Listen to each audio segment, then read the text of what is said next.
What's going on, Spitfires? Welcome back to another episode of the Spitfire Podcast. I'm your host, Lauren Lemonian, the Spitfire Coach, here with an episode to hopefully inspire you, light you up, get you going in work, life, or all the in-between. I've taken a little break, if you haven't noticed. If you did notice, it means you're a loyal listener, and I appreciate you. Had a lot of life happening, all good things, thankfully, unlike last summer where things were a little topsy-turvy. But we moved. So we are now in Colorado Springs. I have a view of Pikes Peak from my bedroom. Maybe I'll show some pictures later.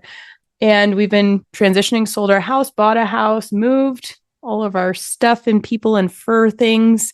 And we are now getting settled. I'm still getting my office worked out, but we're functioning and life is good. But in all of that, the business has kind of taken a pause. The podcast has taken a pause.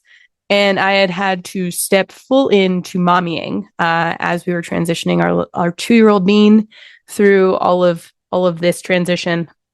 And I was at home with her for 2 months. And to all of those full-time stay-at-home moms, holy moly, I don't know how you do it. I felt like a different person. In many ways, it was great. And in a lot of ways, I was very hyper aware that this was not who I am and what I am built for. So she is in her first week of daycare. We are transitioning. It is hard. Man, it's hard. I thought that starting her at 6 months would have been hard, but it's the 2-year-old where they have opinions, they can express themselves, and they know what's going on. This morning was probably the hardest, where she woke up and immediately knew we were going and started saying, I'm not going, no go, no go, no go. And so we had to have a little pep talk and, honest talk about what it meant to go to daycare and what it meant to do new things and hard things. And mommy's got work to do and Bean's got work to do. And I realized that I am very lucky, grateful, privileged, and also, have designed this life that allows me the space to be present with her. And I could easily see how being rushed out the door, how having multiple kids, how having, a timeline or a deadline with getting to work would increase the level of frustration, the level of pressure to make certain time frames work. And I was just really hyper aware of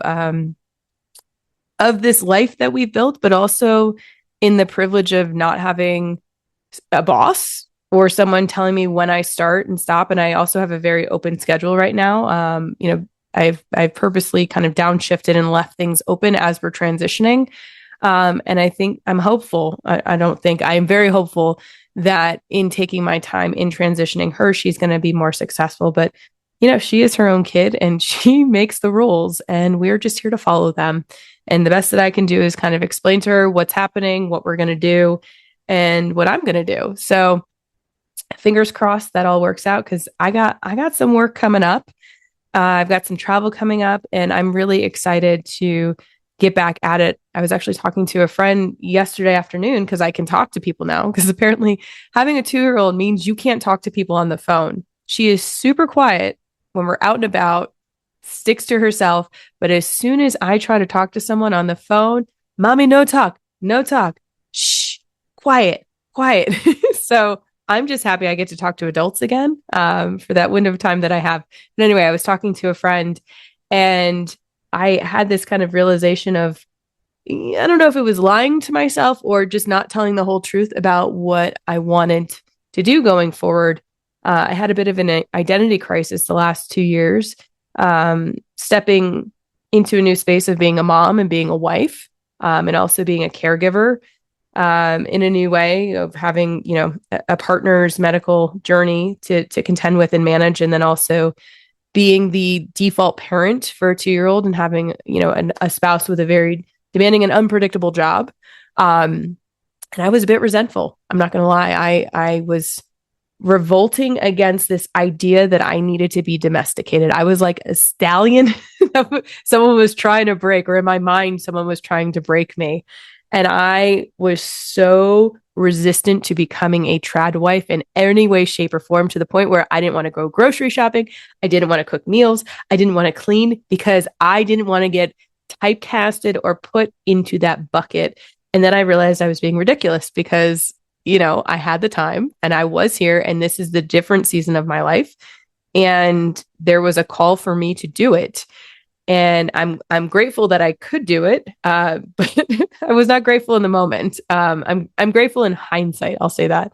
But I'm also very grateful that I have this business and this career and this skill set that allows me to kind of pick up and ebb and flow with demand, and also to have the impact that I want to have and work with clients that are really amazing. I've been able to continue working with this cohort of Catapult. We just finished our 10th one of 12 diverse owned small businesses and innovation mindset.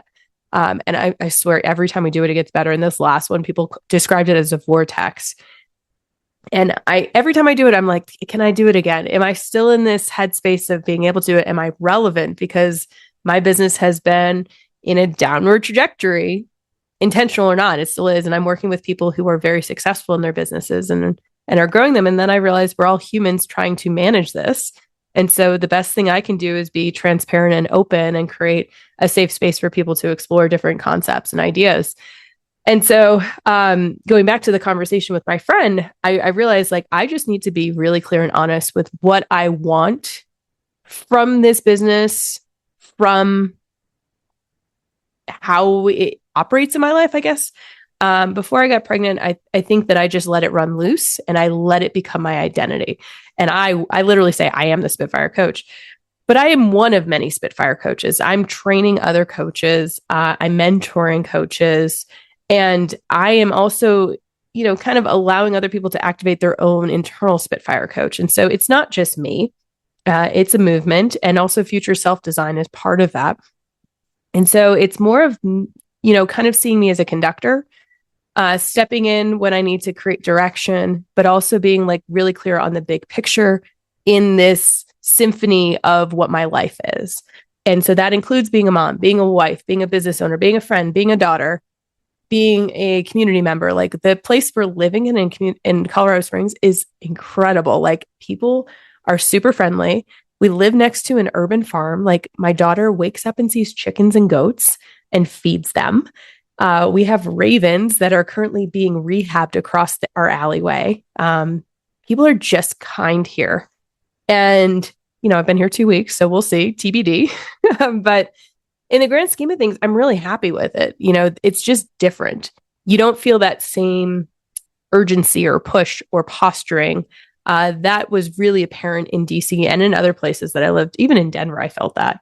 But as we kind of explore more, we'll see. But even just having friends here has made a difference where I don't feel as isolated. I feel kind of this pull to go explore and see, and also I feel a pull to invite people in. We have a setup that allows us to have guests, so we are really looking forward to seeing more people and spending time with more people and having a different pace in life. And so all that to say, I'm going to keep doing this because I love doing it. I know that it has a positive impact in people's lives.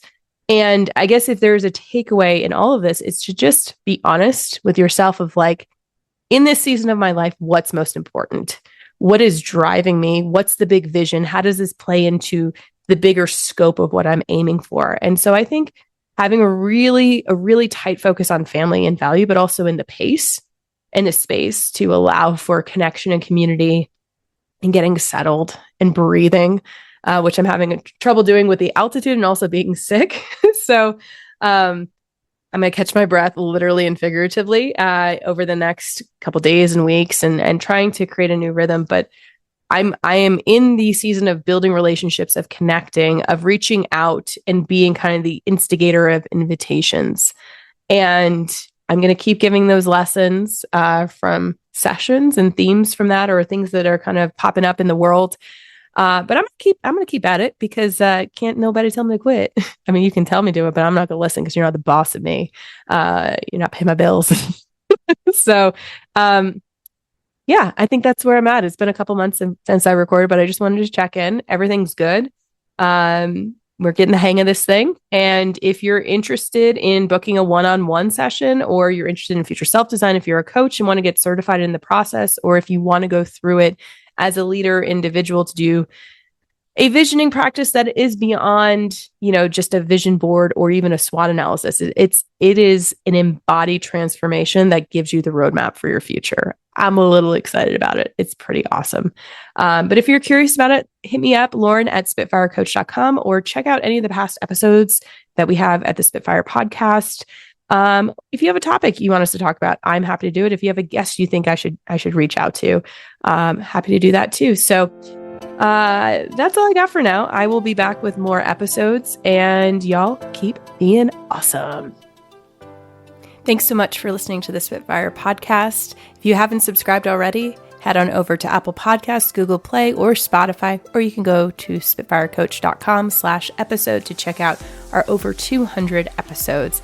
And if you're feeling up to it, we would love it if you left us a review or referred us to a friend. Y'all keep being awesome.